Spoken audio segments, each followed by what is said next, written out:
வணக்கம். நீங்கள் இணைந்திருப்பது சமூகத்தின் மதிய நேர பிரதான செய்திகளோடு இணைந்து கொள்ளும் நான் டோரின் புஷ்பராஜா.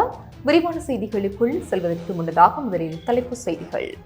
அமெரிக்கா செய்த குற்றத்தை ஈரான் ஒருபோதும் மறக்காது, விஜிதவிடம் தெரிவித்த அரக்சி. நாடாளுமன்ற உறுப்பினர்களுக்கு விசேட வரிச்சலுகையா? அமைச்சர் நலிந்த விளக்கம். தலதா மாளிகையை நோக்கி இன்று எஹி பசிஹோ அமைதி நடைபயணம். மட்டக்களப்பு நகருக்குள் புகுந்து கடைகளை உடைத்த கண்டெய்னர், நித்திரை கலக்கத்தால் விபரீதம். 8வது ஆண்டு நிறைவுக்கு முன் ஈஸ்டர் தாக்குதல் சூழ்ச்சியாளர்கள் சட்டத்தின் முன், நீதிமன்றில் உறுதி. பட்டாசு சத்தத்தால் 10,000 மேற்பட்ட விலங்குகள் பாதிப்பு. 15 ஆண்டுகளில் இலங்கையர்களின் ஆயுட்காலம் அதிகரிப்பு. சுகாதார அமைச்சு. களுத்துறையில் லொரியில் இருந்து கொட்டிய கருங்கற்கள், வழுக்கி விழுந்த வாகனங்கள். மோட்டார் சைக்கிள் மீது மரம் முறிந்து விழுந்து ஒருவர் பலி, ஒருவர் காயம். விறுவிறுப்பாக ஆரம்பமான தமிழக சட்டமன்ற தேர்தலுக்கான வாக்குப்பதிவு, பலத்த பாதுகாப்பு ஏற்பாடுகள். அவை எமது தலைப்பு செய்திகள். இனி தொடர்பான விரிவான செய்திகள். Fourth Monkey Connect coming soon. Iran வெளிவிவகார அமைச்சர் அப்பாஸ் அரக்சி மற்றும் இலங்கை வெளிவிவகார அமைச்சர் விஜித கேரத் ஆகியோருக்கு இடையில் தொலைபேசி உரையாடல் ஒன்று இடம்பெற்றுள்ளது. இந்த தொலைபேசி உரையாடலின் போது ஐரிஷ் டெனாக் கப்பலில் இருந்த மாலுமிகளை மீட்பதற்கான நடவடிக்கையில் இலங்கை அரசாங்கம் மேற்கொண்ட முயற்சிகளுக்காகவும் அக்கப்பலின் பணியாளர்கள் மற்றும் ஏனைய ஈரான் கடற்படை அதிகாரிகளின் உடல்களை ஈரானுக்கு திருப்பி அனுப்புவதற்கு வழங்கிய ஒத்துழைப்பிற்காகவும் ஈரான் வெளி விவகார அமைச்சர் தனது நன்றியை தெரிவித்தார் என இலங்கையில் உள்ள ஈரான் தூதரகம் தெரிவித்துள்ளது.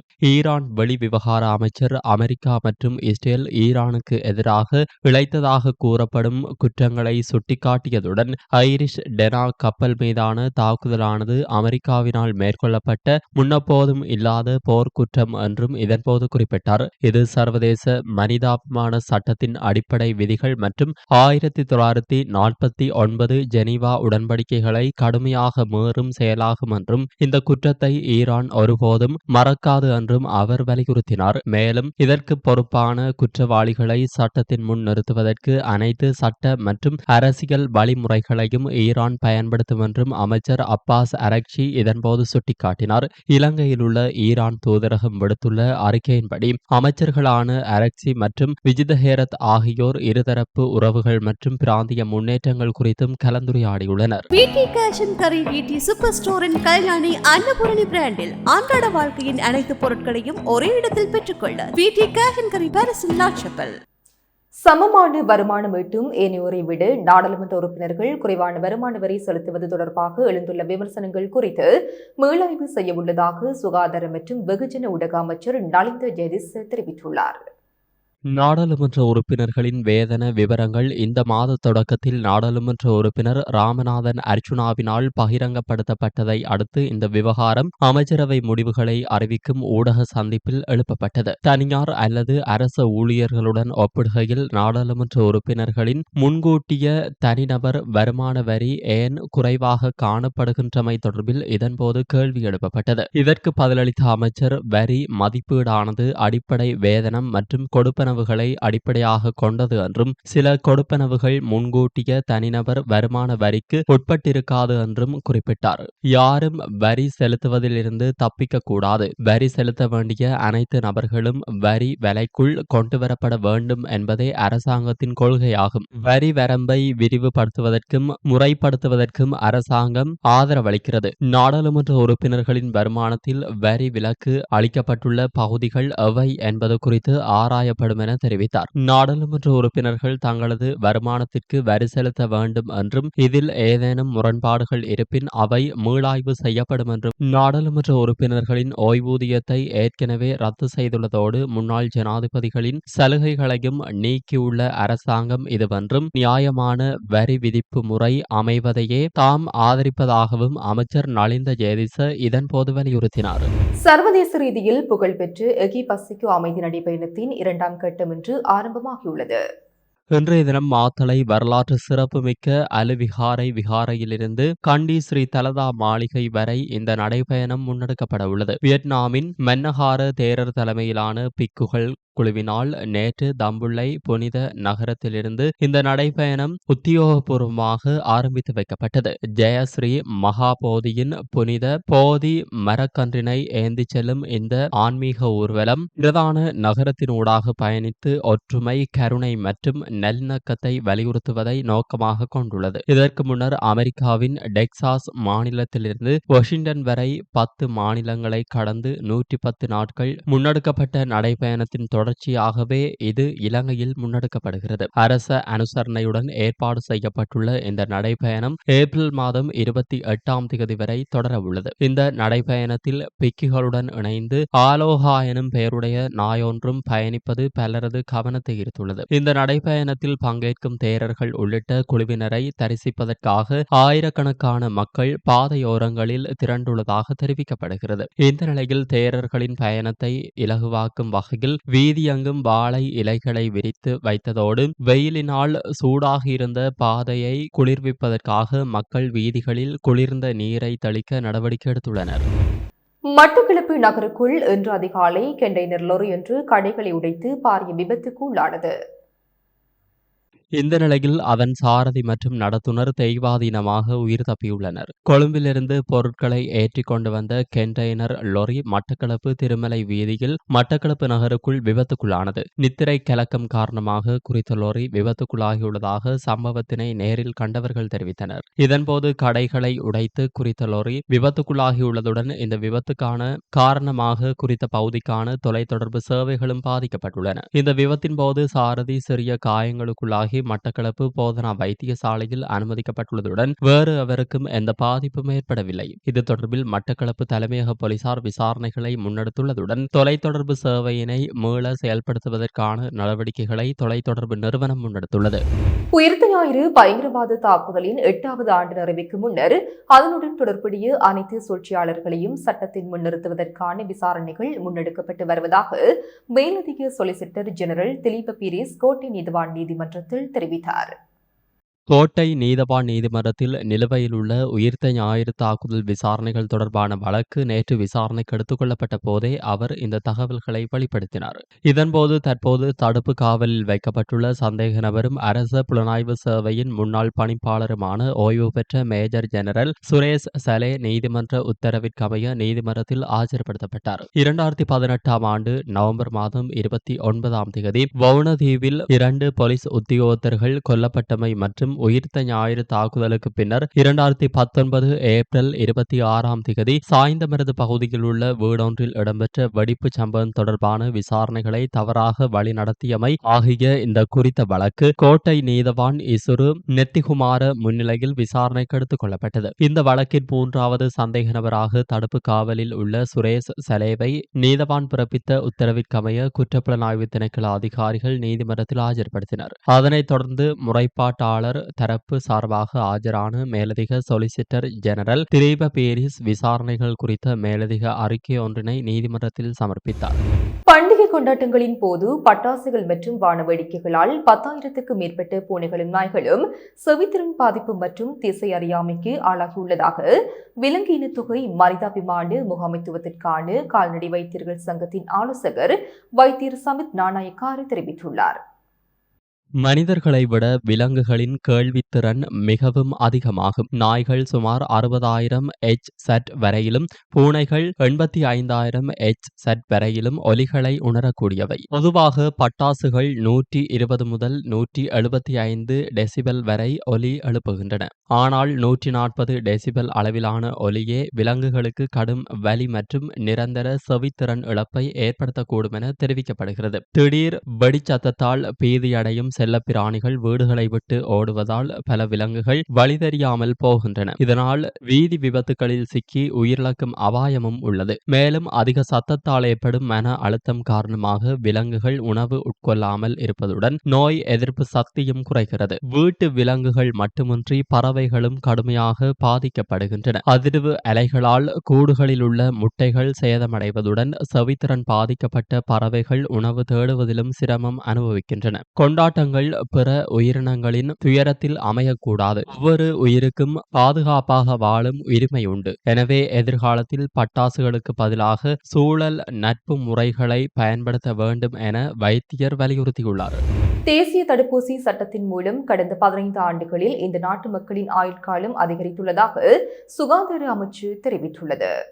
தேசிய தடுப்பூசி திட்டத்தின் ஊடாக குழந்தைகளுக்கு தடுப்பூசிகளை வழங்குவதன் மூலம் பல நோய்கள் கட்டுப்படுத்தப்பட்டுள்ளதாக தொற்றுநோய் தடுப்பு பிரிவின் பிரதான தொற்றுநோய் விசேட வைத்திய நிபுணர் வைத்தியர் பாலித கருணாபேம தெரிவித்துள்ளார். நாளை முதல் ஆரம்பமாகும் உலக நோய் எதிர்ப்பு வாரத்தை முன்னிட்டு சுகாதார மேம்பாட்டு பணியகத்தில் நடைபெற்ற ஊடகவியலாளர் சந்திப்பில் கலந்து கொண்டு வைத்தியர் பாலித கருணாபேம இந்த கருத்துக்களை தெரிவித்தார். ஏப்ரல் 24 முதல் 30 வரை உலக நோய் எதிர்ப்பு வாரத்தை கொண்டாடுகிறோம். நோய் எதிர்ப்பு தன்மையில் இலங்கை மிக உயர்ந்த மட்டத்தில் உள்ளது. 1978 ஆண்டு முதல் எமது நாட்டில் தேசிய தடுப்பூசி திட்டம் நடைமுறையில் உள்ளது. இதன் காரணமாக தடுப்பூசிகள் மூலம் குழந்தைகள் பாதுகாக்கப்பட்டுள்ளனர். கடந்த 15 ஆண்டுகளில் ஆயுட்காலம் அதிகரிக்கவும் குழந்தை இறப்பு வீதம் குறையவும் தேசிய தடுப்பூசி திட்டம் முக்கியமானதாக அமைந்துள்ளது என அவர் மேலும் தெரிவித்தார். சீன குடியரசால் நன்கொடியாக வழங்கப்பட்டு 2026 ஆண்டுக்கான பாடசாலை சீருடைகளை முழுமையாக வழங்கும் பணி நிறைவடைந்ததை உறுதிப்படுத்தும் சான்றிதழ்கள் நேற்று அதிகாரப்பூர்வமாக பரிமாறப்பட்டன. பிரதமரும் கல்வி உயர்கல்வி மற்றும் தொழிற்கல்வி அமைச்சருமான ஹரணி அமரசூரியவின் தலைமையில் இசுருபாயவில் உள்ள கல்வி அமைச்சு வளாகத்தில் இந்த அறிவிப்பு விழா நடைபெற்றது. இந்த நிகழ்வின் போது பிரதமர் அமரசூரியவும் இலங்கைக்கான சீன தூதர் கே சென்ஹாங்கும் 2026 ஆண்டிற்கான நாட்டின் மொத்த பள்ளி சீருடை தேவைகளை பூர்த்தி செய்வதற்காக சீனா நன்கொடையாக வழங்கிய 11.484 மில்லியன் மீட்டர் துணி முழுமையாக விநியோகிக்கப்பட்டதை உறுதிப்படுத்தும் சான்றிதழை பரிமாறிக்கொண்டனர். இந்த நிகழ்வில் கலந்து கொண்டு உரையாற்றிய பிரதமர் ஹரணி அமரசூரிய இந்த நன்கொடையை இலங்கைக்கும் சீனாவிற்கும் இடையிலான நீண்டகால ஒத்துழைப்பில் ஒரு முக்கிய மைல்கல் என்று குறிப்பிட்டார். திட்டத்தை உரிய நேரத்தில் செயல்படுத்துவதை உறுதி செய்ததற்காக சீன தூதுவர், தூதரக அதிகாரிகள் மற்றும் கல்வி அமைச்சின் பணியாளர்களுக்கு பிரதமர் தனது பாராட்டை தெரிவித்தார். இந்த நிகழ்வில் கலந்து கொண்டு உரையாற்றிய சீன தூதுவர் கி சென்ஹாங் பாடசாலை சீருடை நன்கொடை திட்டம் கடந்த 4 ஆண்டுகளாக தொடர்ச்சியாக செயல்படுத்தப்பட்டு வருவதாக தெரிவித்தார். கொழும்பிலிருந்து காலி நோக்கி பயணித்த லொரி ஒன்றில் ஏற்றி செல்லப்பட்டு கருங்கற்கள் வீதியில் கொட்டியதன் காரணமாக களுத்துறை வெட்டுமகடை பகுதியில் வீதி தற்காலிகமாக மூடப்பட்டுள்ளது. இன்று அதிகாலை கொழும்பிலிருந்து காலி நோக்கி சென்ற லொரியொன்றின் பின்வாசல் கதவு திடீரென திறக்கப்பட்டதால் அதிலிருந்த கருங்கற்கள் வீதியில் கொட்டியுள்ளன. சுமார் 800 மீட்டர் தூரம் வரை வீதியில் கற்கள் கொட்டியுள்ளதாக களுத்துறை தெற்கு போலீசார் தெரிவித்துள்ளனர். வீதியில் கொட்டிய கற்களினால் சறுக்கி விழுந்து 4 மோட்டார் சைக்கிள்கள் விபத்துக்குள்ளாகியுள்ளது. பாதுகாப்பற்ற முறையிலும் அஜாக்கிரதையாகவும் கற்களை ஏற்றிச் சென்ற குறித்த லொரி களுத்துறை தெற்கு போலீசாரால் பொறுப்பேற்கப்பட்டுள்ளது. தற்போது குறித்த பகுதியில் வீதி மூடப்பட்டு வீதியை சீர் செய்யும் பணிகள் முன்னெடுக்கப்பட்டு வருகின்றன. யாழ்ப்பாணத்தில் அதிஉயர்ந்த மற்றும் நவீன வசதிகளுடனான டில்கோ ப்ளூ ஓஷன் நிறுவனத்தின் மூலம் வழங்கும் யாழ் ராயல் பேலஸ். எம்பிலிப்பிட்டிய போலீஸ் பிரிவுக்கு உட்பட்ட பகுதியில் மோட்டார் சைக்கிள் மீது மரம் முறிந்து விழுந்ததில் ஒருவர் உயிரிழந்ததுடன் ஒருவர் காயமடைந்துள்ளார்.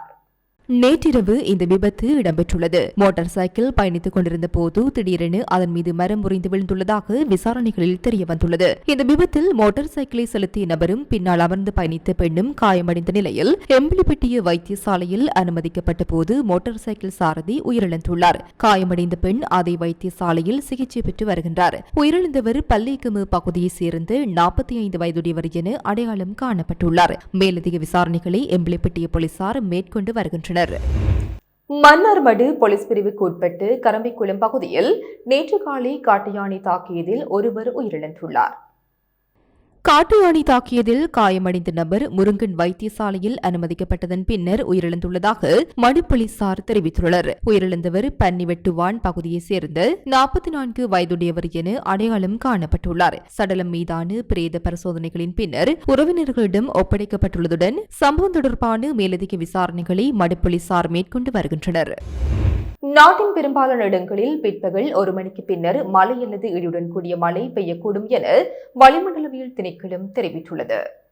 மத்திய சப்ரகமுவ மேல் தென் மற்றும் உவா மாகாணங்களின் சில இடங்களிலும் அத்துடன் அம்பாறை மட்டக்களப்பு அனுராதபுரம் மற்றும் குருநாகல் மாவட்டங்களின் சில இடங்களிலும் 75 மில்லிமீட்டரிலும் கூடிய ஓரளவு பலத்த மழை பெய்யக்கூடும். அம்பாறை மட்டக்களப்பு மற்றும் ஹம்பாந்தோட்டை மாவட்டங்களில் காலை வேளையிலும் மழை பெய்யக்கூடும். கண்டி நுவரெலியா மாத்தளை மற்றும் பதுளை மாவட்டங்கள் தவிர நாட்டின் இனிய பிராந்தியங்களில் பகல் வேளையில் வெப்பநிலை அதிகரித்து காணப்படும். ஹம்பாந்தோட்டை தொடக்கம் பொத்துவில் ஊடாக மட்டக்களப்பு வரையான கரையோரத்திற்கு அப்பால் உள்ள கடல் பிராந்தியங்களின் பல இடங்களில் மழை அல்லது இடியுடன் கூடிய மழை பெய்யக்கூடும். கடல் பிராந்தியங்களில் மணித்தியாலத்திற்கு 20 தொடக்கம் 30 கிலோமீட்டர் வேகத்தில் மாறுபட்ட திசைகளில் இருந்து காற்று வீசும். நாட்டை சூழ உள்ள கடல் பிராந்தியங்கள் இடைக்கிடையே ஓரளவு கொந்தளிப்பாக காணப்படும். ஆனால் இடியுடன் கூடிய மழை பெய்கின்ற சந்தர்ப்பங்களில் பலத்த காற்று வீசுவதுடன் அவ்வேளைகளில் கடல் பிராந்தியங்கள் தற்காலிகமாக மிகவும் கொந்தளிப்பான நிலையில் காணப்படும். பலத்த காற்றும் மின்னல் தாக்கங்களும் ஏற்படக்கூடிய சந்தர்ப்பங்களில் பொதுமக்கள் அவதானத்துடன் செயல்படுமாறு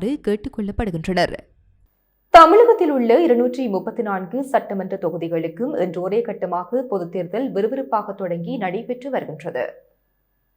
காலை 7 மணி முதல் மாலை 6 மணி வரை நடைபெறும் இந்த தேர்தலில் சுமார் 5.67 கோடி வாக்காளர்கள் வாக்களிக்க தகுதி பெற்றுள்ளனர். இதற்காக மாநிலம் முழுவதும் 75,000க்கும் மேற்பட்ட வாக்குச்சாவடிகள் அமைக்கப்பட்டு 1 லட்சத்துக்கும் மேற்பட்ட போலீசார் பாதுகாப்பு பணியில் ஈடுபட்டுள்ளனர். முதியவர்கள் மற்றும் மாற்றுத்திறனாளிகளுக்கு பல்வேறு வசதிகள் செய்யப்பட்டுள்ள நிலையில் பொதுமக்கள் அதிகாலை முதலே ஆர்வத்துடன் வரிசையில் நின்று வாக்களிக்கின்றனர். முக்கிய அரசியல் கட்சிகளுக்கு இடையே கடும் போட்டி நிலவும் இந்த தேர்தலில் பதற்றமான வாக்குச்சாவடிகளில் கூடுதல் கண்காணிப்பு மற்றும் நேரடி ஒளிபரப்பு வசதிகள் செய்யப்பட்டுள்ளன. இன்று பதிவாகும் வாக்குகள் அனைத்தும் வரும் மே 4ஆம் தேதி எண்ணப்பட்டு அன்றைய தினமே புதிய அரசு அமைப்பதற்கான தேர்தல் முடிவுகள் அறிவிக்கப்பட உள்ளன.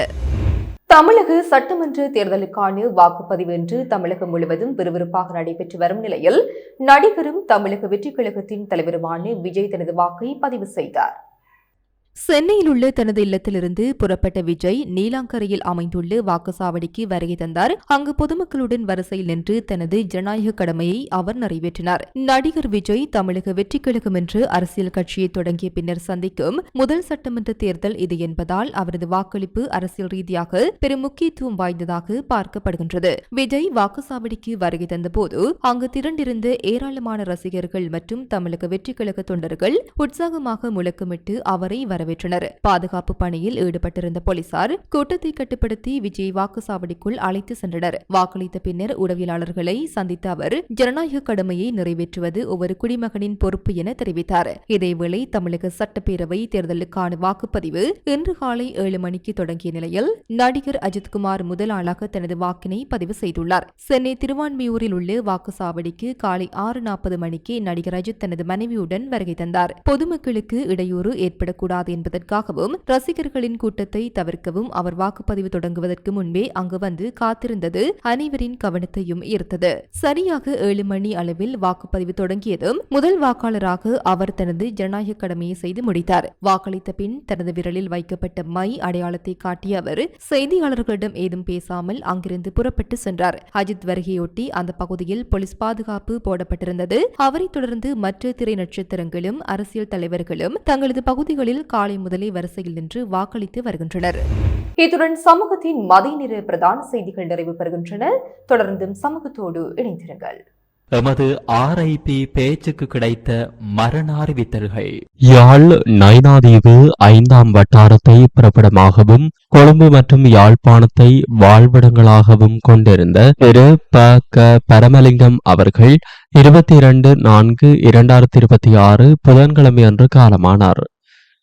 யாழ் வளலாயை பிறப்பிடமாகவும் நாச்சிமார் கோவிலடி திக்கத்தை வதிவிடமாகவும் கொண்டிருந்த திருமதி ஆண்டன் யோகநாதன் பத்மாவதி அவர்கள் 22/4/2026 புதன்கிழமை அன்று காலமானார். யாழ் வீமன்காமம் தெல்லிப்பளையை வதிவிடமாக கொண்டிருந்த திரு பரமேஸ்வரன் அவர்கள் 22/4/2026 புதன்கிழமை அன்று காலமானார். யாழ் வீமன்காமம் தெல்லிப்பளையை வதிவிடமாக கொண்டிருந்த செல்வன் பரமேஸ்வரன் கஜதீவன் அவர்கள் 22/4/2026 புதன்கிழமை அன்று காலமானார். மேலே அறிவிக்கப்பட்ட அனைத்து மரண அறிவித்தல் இறுதிக்கிரியை பற்றிய தகவல்களை அறிந்து கொள்ள ரிப்டோட் பேஜை பார்வையிடுங்கள். இதற்கான லிங்க் கீழிருக்கும் டிஸ்கிரிப்ஷனில் பார்வையிடலாம். இது போன்ற செய்திகளை தெரிந்து கொள்ள சமூகம் நியூஸ் சேனலை சப்ஸ்கிரைப் செய்து அருகில் உள்ள பெல் பட்டனை கிளிக் செய்யுங்கள். மேலும் இது போன்ற செய்திகளை உடனுக்குடன் தெரிந்து கொள்ள சமூகமீடியா.com என்ற இணையதளத்தின் வாயிலாகவும் எங்களுடன் இணைந்திருங்கள்.